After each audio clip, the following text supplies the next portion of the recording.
Hello, I'm Yana Shrevinsky and this is Military Mind. Armed conflicts, defense and security, land, sea and air. We've got you covered. Overnight, Russian troops launched drone strikes on Kharkiv, injuring more than 40 people. According to the mayor, the city was attacked by 16 drones, which hit residential buildings, hospitals and industrial enterprises. Russian troops also attacked Dnipro using drones, said the head of the regional military administration. According to him, as a result of the attack, there was one fatality and one resident was wounded. Meanwhile, Volodymyr Zelensky has suggested that this summer Russia is preparing something in Belarus under the cover of military exercises. He made the announcement at a summit in Poland yesterday, but did not give any details. Russia and Belarus have announced joint military drills scheduled for September. Belarus is not believed to have supplied troops directly to fight in Ukraine, but did allow Russian troops to pass through its border with Ukraine when the invasion began back in 2022, allowing Moscow a much more direct route to Kiev, which it did not take advantage of. And now, turning to another outbreaking military conflict, Pakistan has credible intelligence that India intends to launch military action against the country within 24 to 36 hours, Pakistani Information Minister Ataullah Tarar said late on the 29th of April. According to Tarar, India could launch a military operation on the pretext of baseless and fabricated accusations of involvement in the incident in Pahalgam, a town in the Indian-controlled part of Jammu and Kashmir state, where gunmen opened fire on a group of tourists on the 22nd of April. He added that Pakistan had offered to conduct a credible, transparent and independent investigation into the incident, but India had instead chosen to take the dangerous path of irrationality and confrontation. The avoidance of credible investigations is sufficient evidence to expose India's true motives, the minister said. Any military action by Pakistan will be met with a strict and decisive response, Tarar warned. A Russian soldier's GoPro camera inadvertently recorded the moment a Ukrainian FPV drone struck a Russian tank. The explosion was powerful enough to cause the occupier, who was riding nearby on a motorcycle, to lose control and fall. Now, the footage offers a raw look at the precision of Ukraine's drone warfare. As FPV technology continues to evolve, even well-armored units are proving vulnerable, and those around them even more so.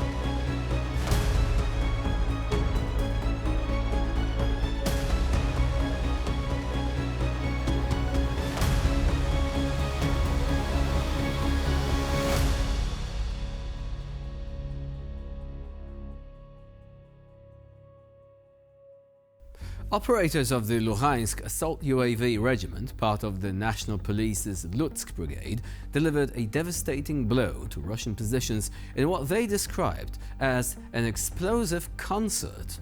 The operation targeted enemy troop concentrations and fortified positions, resulting in significant destruction.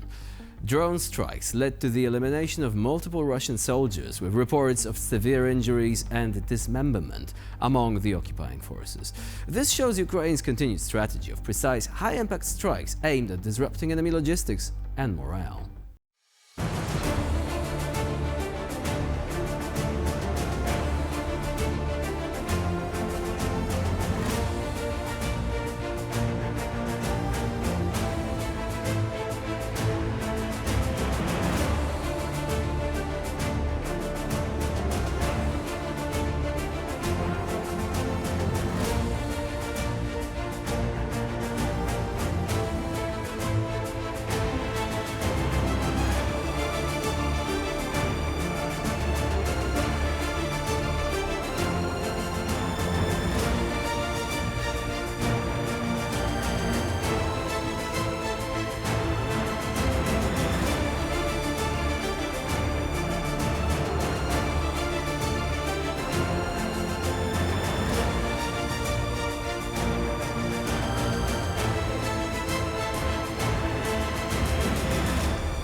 Rare archival footage from October or November 2024 offers a glimpse into the intense urban combat in Toretsk in the Donetsk region, as seen through the eyes of special forces from the Athena Tactical Group, part of Ukraine's International Legion under the Defense Intelligence Directorate.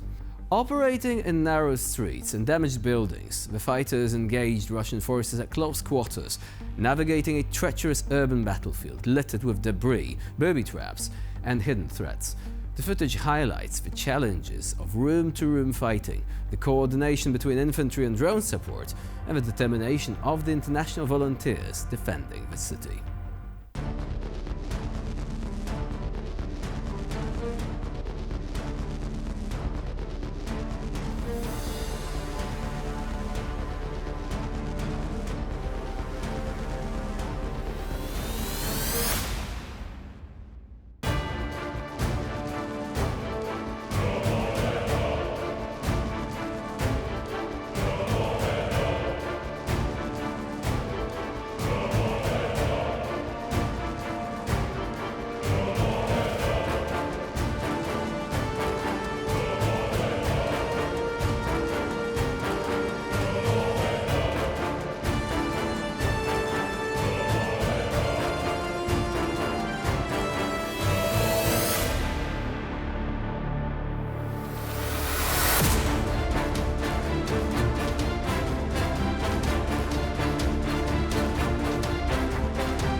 And with this, we conclude this edition of Military Mind. Please stay with us here on TVP World for more latest news and updates.